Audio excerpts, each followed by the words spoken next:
तो major major problem क्या है हेयर फॉल का? 3 चीज़ हेयर ग्रोथ पे बहुत असर करती है। उसमें से मेजर रोल है स्मोकिंग का, सेकंड है टोबैको एंड थर्ड है अल्कोहल। ओके। तो जैसे हम हेयर ट्रांसप्लांट करना है ना, तो अगर पेशेंट स्मोक कर रहा है तो उसको हम 15 दिन पहले स्मोकिंग बंद करने का बोल देते हैं और 3 महीने तक स्मोकिंग नहीं करना, ऐसा बोलते हैं, अगर आपको अच्छा ग्रोथ चाहिए तो। क्योंकि स्मोकिंग है ना, वो जो माइक्रोवास्कुलर स्ट्रक्चर है ना, उसको कॉन्स्ट्रिक्ट करता है। तो हेयर फॉलिकल को वास्कुलराइजेशन जो प्रॉपर मिलना चाहिए वो मिलेगा नहीं।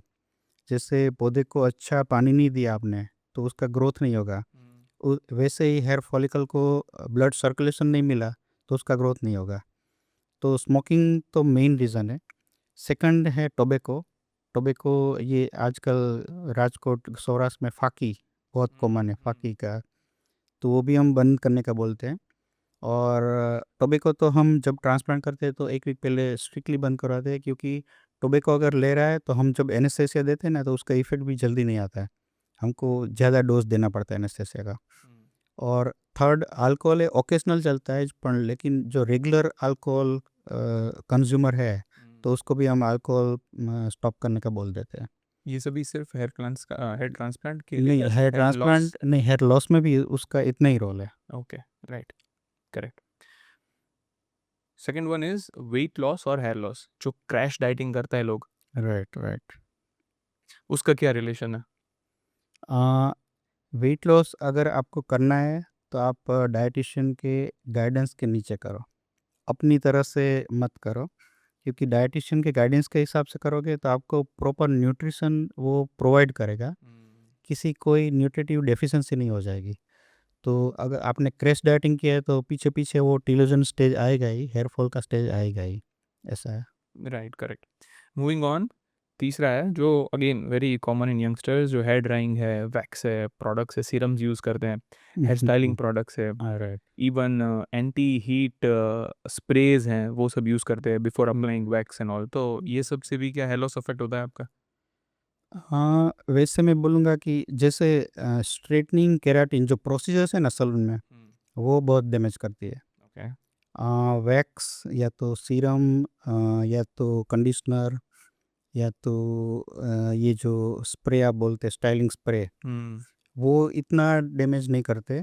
तो वो हम पेशेंट को अलाउ करते हैं कि वो आपको अगर शौक है तो करो, कोई प्रॉब्लम नहीं है। जैसे आप ड्रायर लगाते हो हर रोज़, कोई किसी को आदत है ड्रायर से नहा धो के आगे ड्रायर से सुखाएगा, तो उसमें भी एकदम हीट नज़दीक से नहीं करना है, थोड़ा दूर रख के और मीडियम हीट पे करना है। कितना दूर और रखना वो है? भी 6 to 7 इंच, ओके। और वो भी हर रोज़ ना करे तो अच्छा है, ऐसा। राइट। और जो वैक्स लगाते हैं, is it also safe? Like कुछ लोग हैं वो रोज वैक्स लगाते हैं, वैक्स और इज से there any like do's and don'ts for applying wax? नहीं, नहीं, वैक्स तो वैसे ही सेफ़ है, अच्छी ओके। प्रोडक्ट्स, अच्छी कंपनी, अच्छी क्वालिटी, सेफ़ है। राइट। तो what are the common nutritional deficiencies जो आपके पास पेशेंट आते हैं उनमें रहती है, और how do you treat them? Okay, nutritional deficiency, जैसे हम लोग प्रोटीन इंटेक बढ़ाने का बोलते हैं। प्रोटीन का मेजर रोल है, बाल प्रोटीन से ही बनते हैं, जो हेयर का स्ट्रक्चर है वो पूरा प्रोटीन का बना हुआ है। और हेयर फॉलिकल है ना, वो सबसे फास्टेस्ट डिवाइडिंग सेल है आप हमारे बॉडी का। तो जैसे न्यूट्रिशनल डेफिशिएंसी होगी तो तुरंत ही आपके हेयर फॉलिकल के ग्रोथ पे असर आएगी। जैसे फीमेल में मेंस्ट्रुअल साइकिल में बहुत ज़्यादा ब्लड लॉस हो रहा है, तो उसका हीमोग्लोबिन कम हो गया। तो हीमोग्लोबिन कम हुआ तो उसके साथ साथ फेरिटिन एक आता है, वो भी कम होगा। फेरिटिन है, वो है ऑक्सीजन का व्हीकल है, ऑक्सीजन हेयर फॉलिकल तक पहुंचाता है। तो न्यूट्रिशनल डेफिशिएंसी होगा तो आपका फॉलिकल का डिवाइडिंग रेट जो है वो कम हो जाएगा, और उससे भी तुरंत हेयर फॉल स्टार्ट होगा। तो न्यूट्रिशनल डेफिशिएंसी का तो बहुत मेजर रोल है हेयर फॉल में।